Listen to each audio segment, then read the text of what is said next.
বন্ধুরা, শনিবারের সকালে সকলকে গুড মর্নিং বলে একদম ফুরফুরে মেজাজে আবার একটা দিন শুরু করলাম। একদম 1 কাপ গরম চায়ে চুমুক দিয়ে দিনটা শুরু করলাম। তোমাদের সাথে দিনটা কেমন কাটবে সেটাই শেয়ার করার জন্য।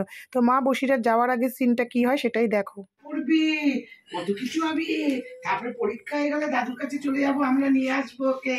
এইটা সামনের সপ্তাহে তোমার পরীক্ষা শেষ, পরীক্ষা হয়ে গেলে যেদিন পরীক্ষা শেষ হবে সেদিনই চলে আসো। দাদুকে বলবো নিয়ে আসো, গিয়ে শীঘ্রই নিয়ে আসো। হ্যাঁ,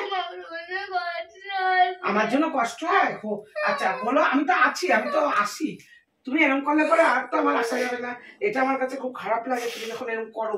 আমার তখন বাইরে যেতে কষ্ট হয়, তোমার থেকে তো আমার কষ্ট বেশি হয় তুমি যখন এরকম করো। তুমি এরকম করলে আমার কষ্টটা বেশি হয় বাবা। তোমাদের সাথে আজকে এই কথোপকথনটা এই কারণেই শেয়ার করলাম। এটা আমার যখনই মা একদিনের জন্য বসিরহাট থেকে আসুক না কেন, আমার মেয়ের এই 6 বছর বয়স হতে যাচ্ছে, তো এটা রোজকারের রুটিন। সেই জন্য মা আর ভয়তে মানে কষ্ট হয় বলে আসতে চায় না। মেয়ে এত কান্নাকাটি করে, মানে ওকে তুমি যত করেই বোঝাও না কেন কিছুতেই বুঝবে না। ওর জীবনটা সেই মাতেই আটকে আছে। তো যাই হোক, মাকে টাটা করে দিই। যখন ছাদে উঠি মাকে একটু ছাদ থেকে দেখার জন্য, দেখতেই পাচ্ছ বাপ রে বাপ, কুয়াশা তো চারিদিকে একদম ভরে গেছে। তো এরই মধ্যে মানে মা যাচ্ছে, এটাও আমার খুব টেনশন হচ্ছে। এত ভোরবেলা তো মা নেবেও গেছে, নেবে নিচ থেকে আমাকে একটু বাই বাই করে দিল। তো মা যখন আস্তে আস্তে চলে যাচ্ছে আর কুয়াশার মধ্যে দেখো দেখতে পাচ্ছি না, আমার না মনটা পুরো মানে ভারাক্রান্ত হয়ে গেল যে এইভাবেই তো মানুষ একদিন নিজেদের জীবন থেকেও হারিয়ে যায়, তাই না? তো ভগবানের কাছে আমি জন্য সবসময় বলি, কারোর কাছ থেকে কারো বাবা মাকে সহজে হারিয়ে যেতে দিও না। বাবা মায়ের যে কতটা মূল্য, বিশেষ করে মায়ের। তো অনেক বক বক করে ফেললাম। এরপরে দেখো মেয়ে আবার ঘুমিয়ে পড়েছিল, ঘুম থেকে উঠে দাদার কাছে একটু আদর খাচ্ছে। তার এখন মুডটা একদম অন্যরকম, তাকে আজকে বেশি নাড়াচাড়া করা যাবে না। নাড়াচাড়া মানে পড়াশুনো করতে বসানো যাবে না। তারপরে তার জন্য একটু ম্যাগি রেডি করে ফেললাম। তারপরে সে যদিও বা একটু ভাইয়ার পড়াশুনো থেকে পড়তে বসেই গেল। তো আমি যখন ভয়েস ওভার দিচ্ছিলাম তখন মেয়ে পাশ থেকে এত কাশছিল সে বলার উপায় নেই। তো এরপরে মেয়ের খাওয়া দাওয়া হয়ে যাওয়ার পর আমি আর আমার ছেলে একদম ঘুগনি আর মুড়ি নিয়ে বসে পড়লাম। অনেক দিন পর এই খাবারটা আমি ট্রাই করলাম। তো তারপরে সকালের সমস্ত কাজ কমপ্লিট করে আবার দুপুরের লাঞ্চটাও রেডি হয়ে গেছিলো। তো লাঞ্চটা নিয়ে বসে পড়লাম। তো দেখতেই পাচ্ছ লাঞ্চে আছে পনির আর হচ্ছে ট্যাংরা মাছের ঝোল আর একটু ফ্রাইড রাইস করা হয়েছিল, সেই ফ্রাইড রাইসটা রয়েছে।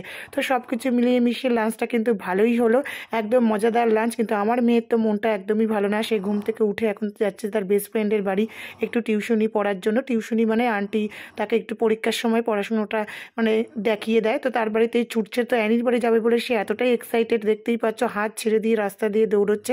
অ্যানির বাড়ি ঢুকে গেছে, অ্যানির দাদা তাকে নিয়ে একদম ওপরে উঠেও গেল। তো তাকে টাটা করে আমার যা কাজ আছে সেটা মোটানোর জন্য আমি চলে এসেছি চাপাডালিতে। আসার পরে মায়ের এই অপরূপ দৃশ্য, মানে মায়ের এই অপরূপ রূপ দেখে না সেখান থেকে আর পাটা সামনের দিকে এগোচ্ছিল না। তাই মন থেকে অনেকক্ষণ ধরে মায়ের দর্শন করছিলাম, কিন্তু কিছুতেই যেন মনে হচ্ছিল না মাকে ছেড়ে সামনের দিকে এগিয়ে যায়। কিন্তু মা তো সকলের মনেই থাকে। তো মাকে একদম প্রণাম করে সকলের মঙ্গল কামনা করে এগিয়ে গেলাম। পুরো বাস স্ট্যান্ডের মধ্যে দিয়ে চলে গেলাম বিগ বাজারের সামনে।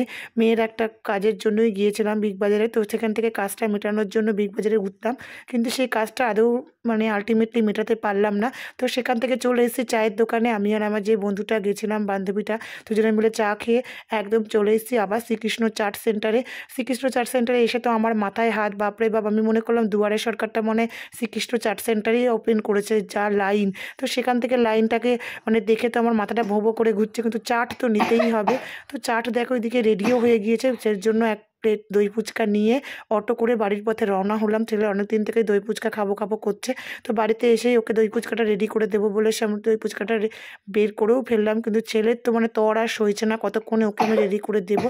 তো দেখতেই পাচ্ছ মানে এত সুন্দর, যারা বারাসাতের বাইরে আছো তারা অবশ্যই বারাসাতে আসলে শ্রীকৃষ্ণ চাট সেন্টার থেকে চাটের আইটেমগুলো একবার ট্রাই করতে পারো। তো রাত্রি 11:15 মতন বাজে, ডিনারটাও একদম কমপ্লিট করে সকলকে টাটা করে সকলকে গুড বাই বলে লাইক কমেন্ট সাবস্ক্রাইব করো, আমার পাশে থেকো। Thank you.